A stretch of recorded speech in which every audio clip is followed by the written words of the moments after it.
Everyone. All of us here, are beneficiaries of Moore's Law, whether we know it or not.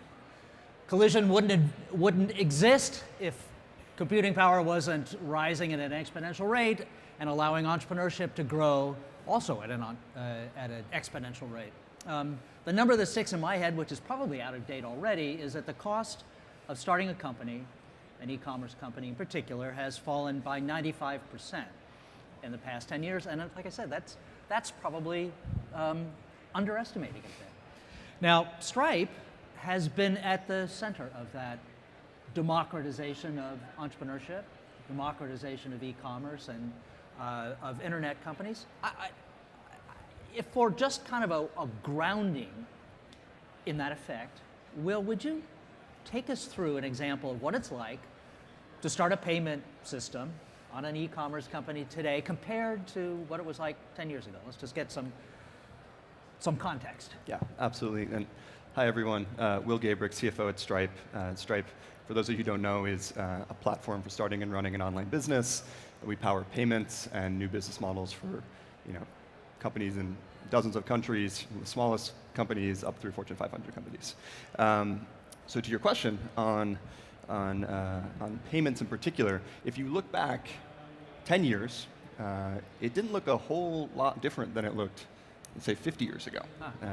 You were having to work with banks in an offline way. You literally have to walk down the street, go into your local bank, fill out a bunch of paperwork, answer questions that don't even make sense for the internet, like how much inventory do you hold? It's like, how much inventory does Lyft hold, right? There isn't, there's no good answer. You would have to get a gateway set up, get your own processor. You'd have to replicate this for things like American Express, which is sort of its own network. You'd have to replicate it again for any country you wanted to go into. You'd have to sort of deal with these brittle and Byzantine APIs that were sort of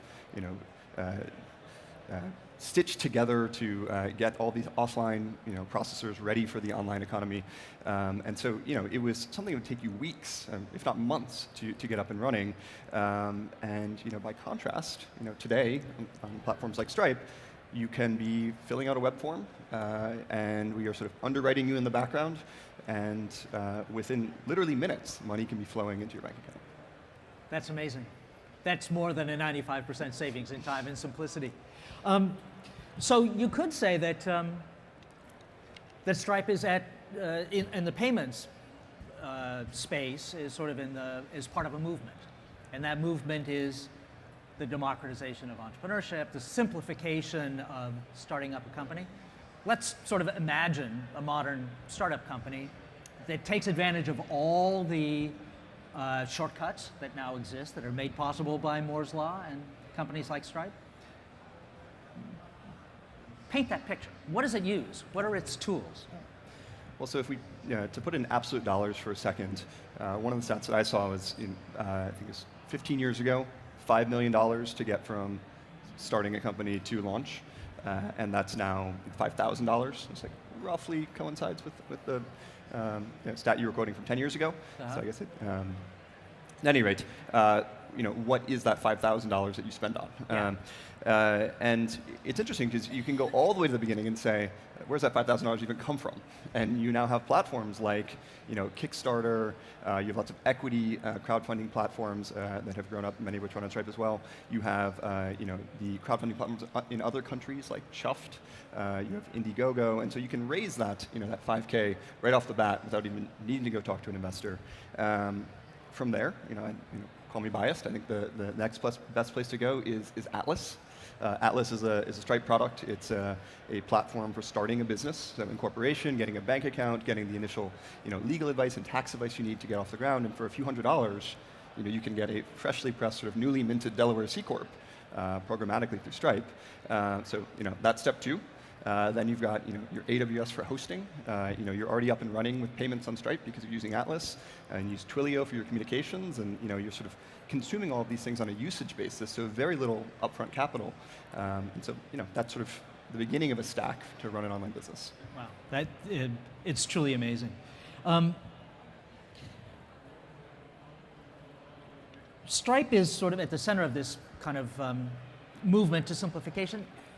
Stripe itself practices it, I hope, at your offices, which are all over the world. You want to talk about that? So how do you handle, first of all, you do have people all over the world. You are a guy from Washington, D.C. You're in cahoots with founders who are Irish, and the company's based in Silicon Valley. How do you work with a distributed workforce? How's the efficiency that you guys apply? Well, so depending on how you define an office, we have offices on the order of a dozen countries, and one of the questions related to that is why. And so there's sort of two reasons. One is Stripe is itself serves a global audience, so it serves companies all over the world in dozens of countries, actually over 100 countries if you include Atlas. And the other is actually a more subtle one, which is engineering resources. So we were talking a second ago about capital constraints and how those have diminished significantly. As we look inward at Stripe, and that's what we see with all of our users as well, they are fundamentally constrained not by capital, but by engineering bandwidth. That is the thing that limits them, their ability to move quickly. And so for us, we hire people all over the world to sort of give us the broadest pool to draw from and the best talent, whether it's in Eastern Europe or in Hawaii or in Singapore. The sort of highly visible constraint of capital has sort of diminished, and now you have these sort of invisible constraints that are limiting the online economy. 5% of global commerce is online today, so literally just 1/20th of global commerce. And as we look at it, there's sort of two reasons why. There's one being engineering bandwidth, the inability to get to market quickly, to build the tools and the product that your users want, and the other is sort of these structural constraints of legal, regulatory, internationalization of payments and things like that. And so we face all of these things internally as well, but it's also what we set out to solve for our users. How about the way, the simplification of leadership? So there is a need for engineering resources to draw them from all around the world. But commanding that kind of workforce requires some kind of communication system that is light years ahead of where things were at many other companies. You want to talk about that? Well, I think on the trend of the cost of starting a company going down, there's so many great tools for that. So we are avid users of Slack, of Google Docs, in spite of the phishing yesterday, of Hackpad. We actually still use a platform that Dropbox acquired a while ago called Hackpad. We host our own instance of it. We are sort of a writing culture, so everything is written down and sort of shared pretty transparently internally. And so we use this entire sort of coterie of tools to centralize communication and run things very smoothly and transparently internally. I think it bears repeating because it's a truly extraordinarily global company, but with Atlas, you can set up a company incorporated in Delaware from anywhere in the world. It is truly international. You can operate in how many? 130 different currencies, is that correct? It is, it's a kind of empowerment that is not just democratized, as I've said already a couple of times, but globalized. Can you just give maybe an example of a company that's used the kind of power that enables? Yeah, absolutely. I mean, there are so many. One great one, actually, a company in Egypt. So after the Egyptian revolution, the founder of a company called Gaybrick noticed that there are all these boutiques, sort of chocked full of clothing, just offline boutiques on the streets of Egypt, and they couldn't move it. Nobody was buying anything. She had trouble sort of selling anything internationally because she can only process payments in Egyptian pounds. And so she signed up for Atlas, and we incorporated a Delaware company for her. She uses our Connect product, and she now sells globally to dozens of countries. And one really interesting point there is she had actually already solved one part of globalization. She had solved shipping. So she had figured out how to work with DHL to actually move physical goods around the world, which sounds in many ways harder than just saying, can you sort of digitally move money among bank accounts. But in fact, the hardest problem she was facing was accessing the global online economy, and that's something that we were able to help her with. As technology tears down barriers between companies and between regulatory bodies and things like that, at the same time, politics around the world today is re-erecting them. We've seen it here in the US, we're seeing it with the elections in France, in Turkey. Has Stripe run into that, and how do you guys handle this kind of resurgent nationalism in a lot of the countries in which you operate? So I'm probably not the best qualified to talk about some of the nuances of the geopolitical climate right now. I will say that there's a lot of complexity on the treasury side, on the tax side, on the regulatory side that we shoulder internally at Stripe in order to create very, very simple experiences for our users. So you can imagine, say, money transmission in the US, being able to move money very flexibly among many different counterparties online. It's regulated state by state, in 47 states, maybe even 48. And we're sort of able, via our Connect product, to allow you to move money very flexibly without even having to be aware of that complexity.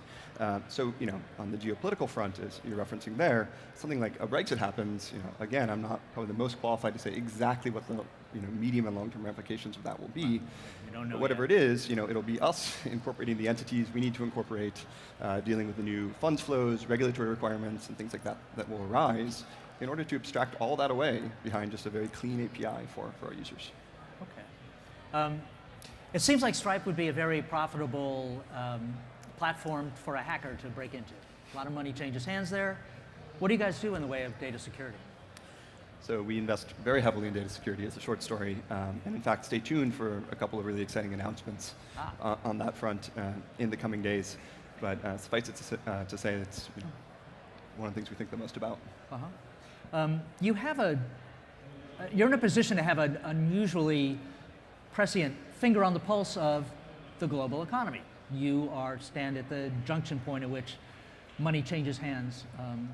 Are you seeing anything that would indicate that we may be topping out economically? We saw a pretty slow GDP number come out in the first quarter. Anecdotally, as in the auto industry, for example, sales seem to be petering out. Are you seeing anything like that would suggest that maybe we're at the end of a cycle? I would say, you look over the past few years, global economy has been growing at somewhere in the order of 3 to 4%.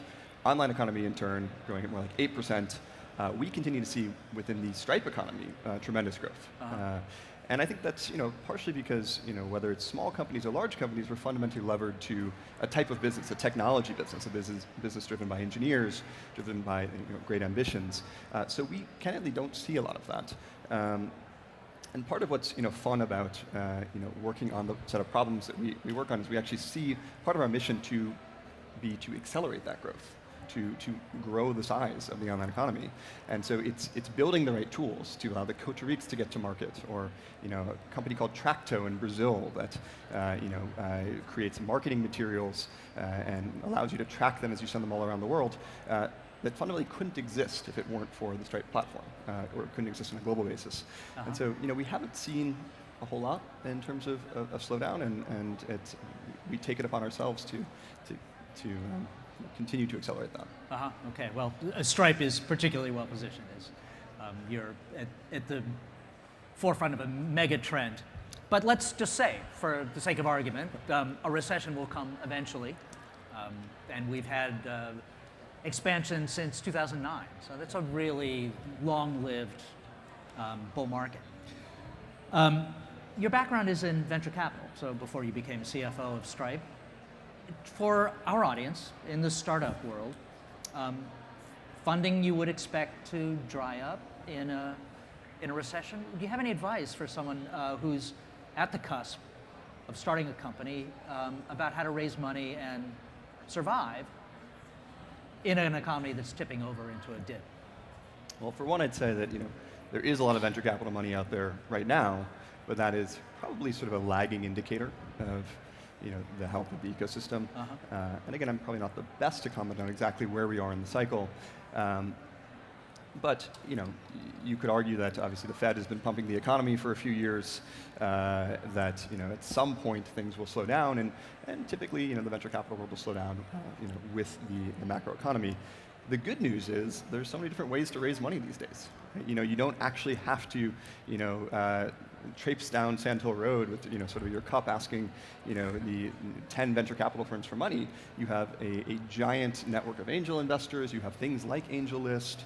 You have crowdfunding platforms, now equity crowdfunding platforms. And so I think that the array of options to entrepreneurs to actually raise the money that they need to get their businesses started has really grown.